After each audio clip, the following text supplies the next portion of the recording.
Aku rela di penjara asalkan bersama buku. Karena dengan buku aku bebas. Assalamualaikum. Shalom. Namo Buddhaya.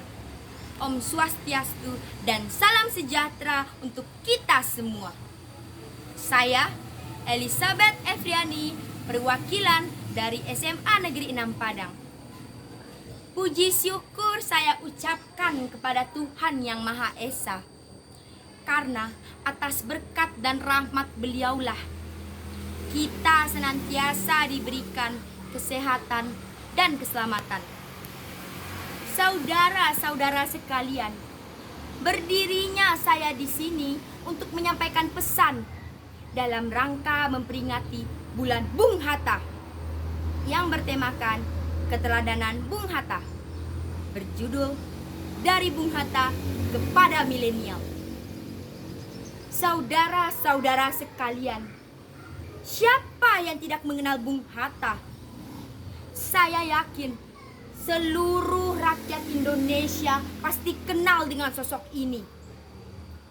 Beliau dikenal sebagai wakil presiden Indonesia pertama. Yang lebih menarik lagi, beliau lahir di Sumatera Barat, tepatnya di kota Bukit Tinggi. Sumatera Barat pasti bangga memiliki seseorang yang cerdas dan berwawasan luas seperti beliau. Tapi, apakah cukup hanya Bung Hatta saja yang membanggakan kampung kelahirannya? Tentu tidak.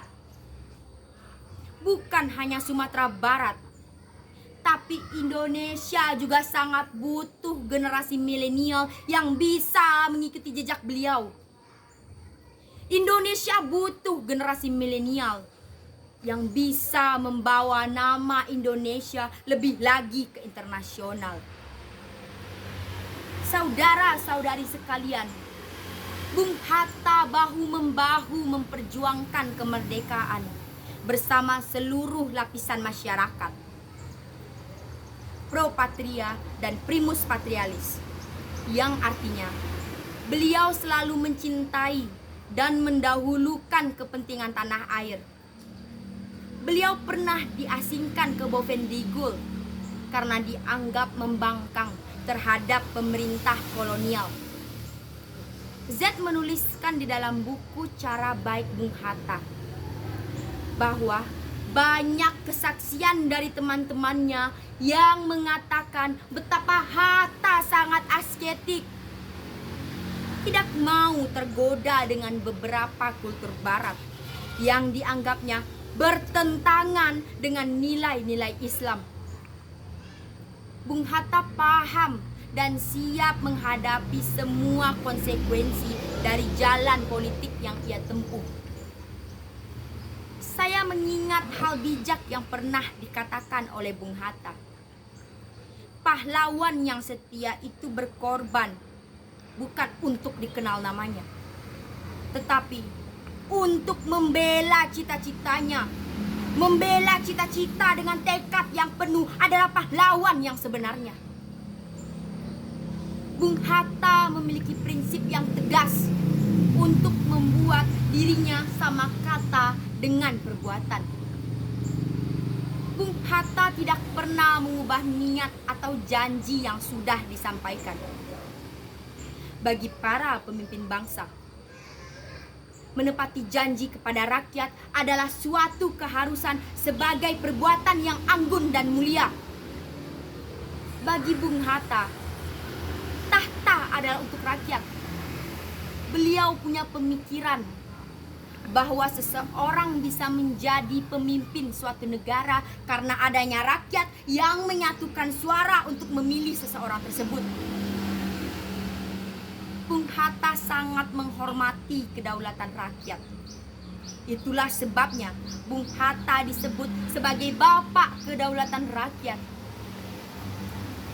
Sejak menjadi pelajar di ILS, Bung Hatta sudah sering bersentuhan dengan bentuk-bentuk ketidakadilan yang dilakukan oleh bangsa kolonial Belanda. Kedalaman pemikirannya tumbuh sejak ia menjadi pembaca yang baik. Ya, Hatta sangat senang membaca buku. Sejak remaja, entah sudah berapa banyak gagasan para tokoh yang ia baca. Ia berusaha untuk menemukan format apa yang ideal untuk diterapkan pada bangsanya.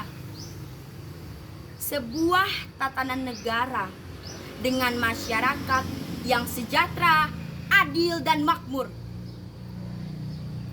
Mungkin sebagian orang bertanya, bagaimana mungkin ada orang yang bisa tahan 6 jam bersama buku? Tapi di sini Bung Hatta seolah telah menggambarkan betapa waktu yang 6 jam lebih berarti bersama buku dibandingkan 24 jam bersama gadget. Namun sayang, generasi milenial sekarang telah dibutakan oleh nikmatnya menggunakan gadget. Hai orang muda Indonesia, Bung Hatta sedang mempertanyakan masa depan bangsa ini di tanganmu. Apa dirimu ingin bangsa ini jatuh ke tangan yang salah, atau justru jatuh di tanganmu sendiri? Maka dari itu, marilah keluar dari zona nyamanmu itu. Mulailah bekali dirimu dengan ilmu dan pengetahuan, agar kelak kau menjadi nahkoda untuk bangsa ini. Sekian pidato saya. Terima kasih.